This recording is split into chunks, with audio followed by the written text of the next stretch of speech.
पहले कभी किसी ने देखा है कि आजाद देश के अंदर कोई अपनी बात रखना चाहे तो क्या उसको अरेस्ट करेंगे आप? ये अपने आप में बहुत बड़ा सवाल है कि हम आजाद हैं या आज हम बीजेपी सरकार के गुलाम हैं।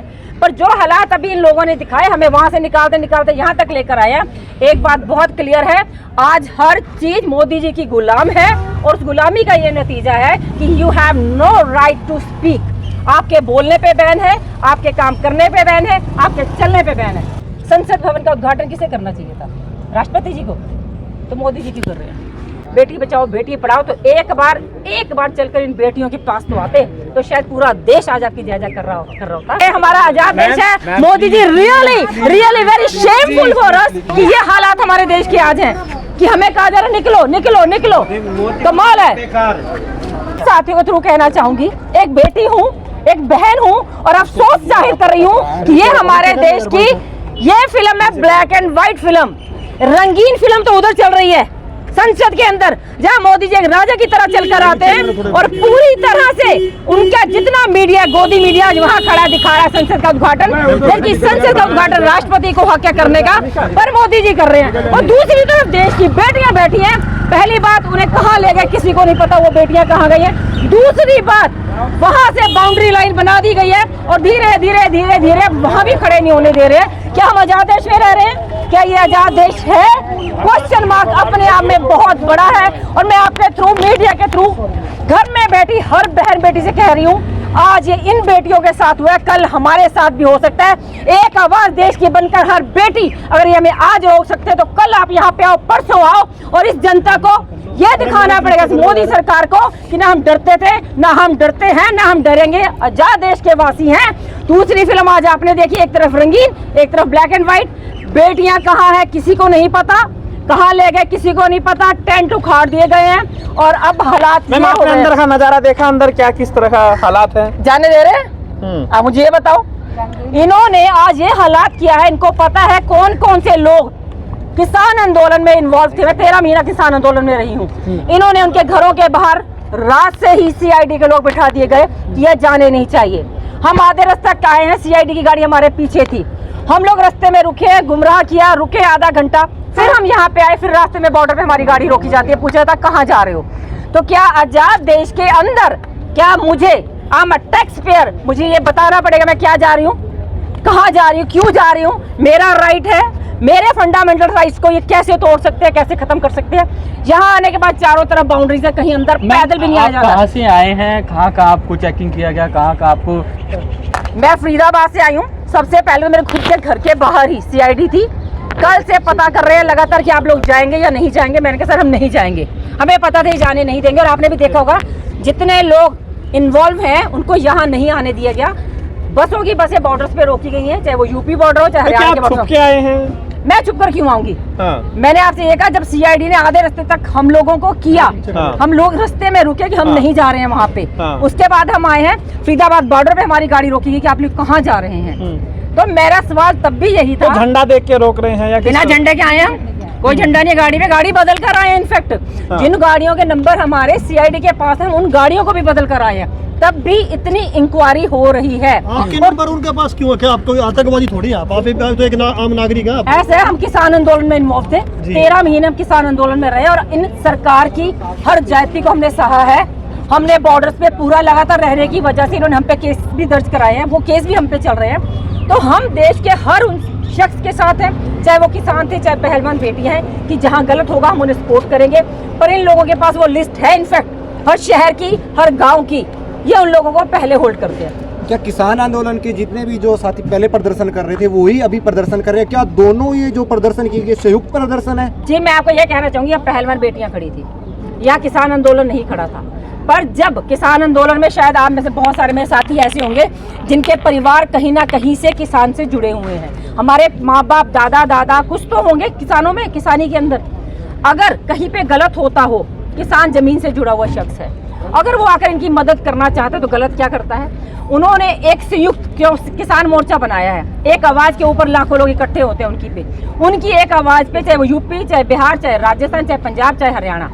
जब किसान मोर्चा ने यहाँ से आह्वान किया कि अब हम इन बेटियों को सपोर्ट करेंगे, उसी टाइम से इन लोगों को ये परेशानी होगी। अब किसान मोर्चा यहाँ आ गया, अब ये बेटियां उठने वाली नहीं। बेटियों की आवाज उठाना, बेटियों की समस्या का समाधान गया है। क्या लग रहा है आंदोलन खत्म हो गई?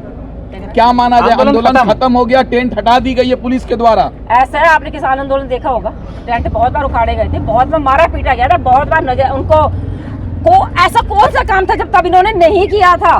और वही सेम हालात हैं आज। हमारे कच्चे टेंट इन्होंने निकाले हैं और किसानों ने शायद इन्हें आह्वान उस दिन भी कर दिया था जिस दिन ये सारे आए थे यहाँ पर कि अभी ये कच्चे टेंट है, अब इनकी जगह हम पक्के लगाएंगे।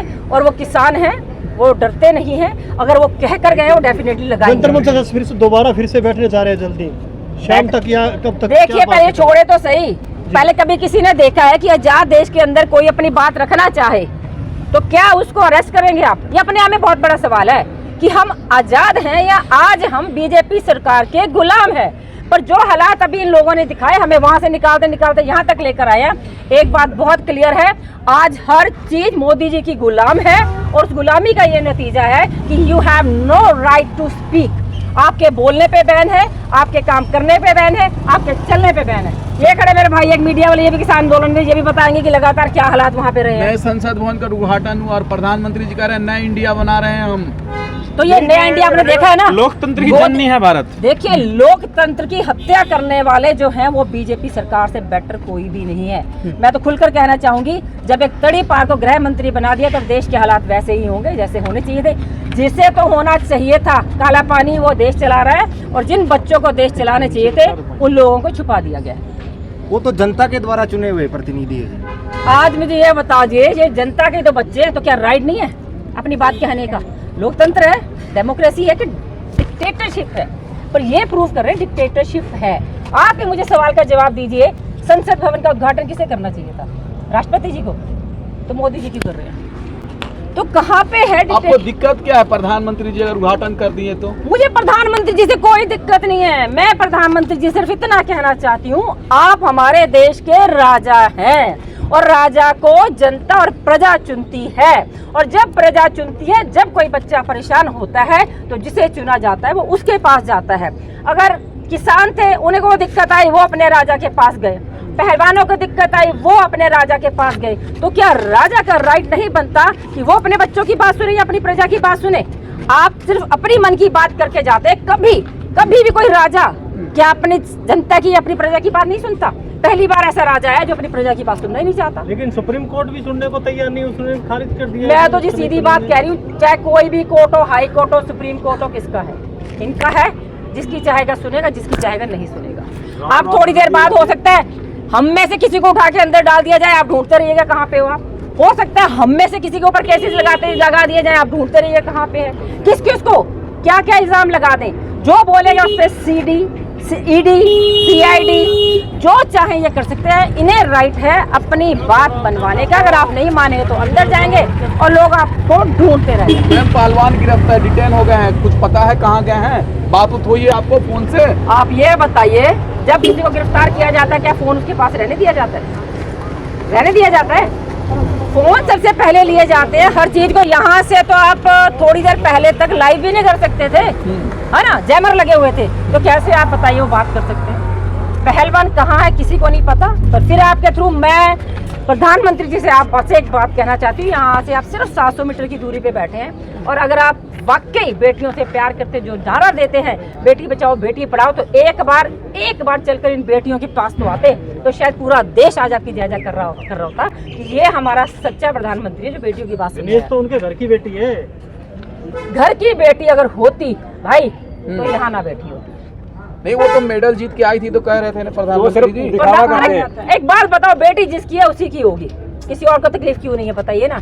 जिनको लगता है हमारी बेटी है, ये मेरी बहनें आज सुबह से कई मैंने देखा जगह जगह पर खड़ी थी, बस में भी धक्के खा रही हैं, उन्हें आने नहीं दिया गया क्योंकि उन्हें तकलीफ थी कि हमारी बहन है, हमारी बेटी है, नहीं आने दिया गया ना। जिसे तकलीफ है वो आएगा, जिसे नहीं है वो कहने से बेटी नहीं बन जाती। बेटी मानने से ये नहीं कि वो बेटी बन गई है। प्रधानमंत्री जी से क्या कहना चाहेंगे आप लास्ट में? अभी मैंने आपसे कहा, मैं तो प्रधानमंत्री जी से रिक्वेस्ट करना चाहूंगी, प्रजा ने आपको चुना, दूसरी बार आप हमारे देश के प्रधानमंत्री बने हैं, तो आपसे हाथ जोड़ के एक हम्बल रिक्वेस्ट करना चाहती हूँ कि प्रधानमंत्री मोदी जी कि प्लीज आपने संसद का उद्घाटन कर दिया, बहुत अच्छा किया, बहुत बढ़िया है।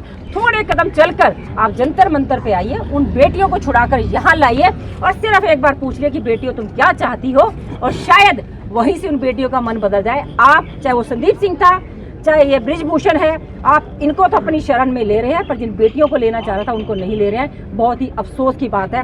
कोई नहीं, वक्त है, ये डिक्टेटरशिप कब तक चलेगी ये भी देखते हैं, क्योंकि एक कहावत तो मेरे ख्याल से हम जोन सा भी ग्रंथ पढ़ते हैं उसमें एक ही बात आती है, रावण ने अपनी जीवन को बांध रखा था पाए के साथ, पर हम जैसे लोगों को ज्ञान देने के लिए कि ऐसा कुछ नहीं, अमर कोई नहीं है, इसीलिए राम जी के थ्रू वो इस दुनिया से गए। तो सिर्फ इतनी है, कोई अमर नहीं आया, आज एक गया कल दूसरा आएगा, ये डिक्टेटरशिप खत्म होगी और देश हमारा फिर से दोबारा से आजाद होगा। Thank you.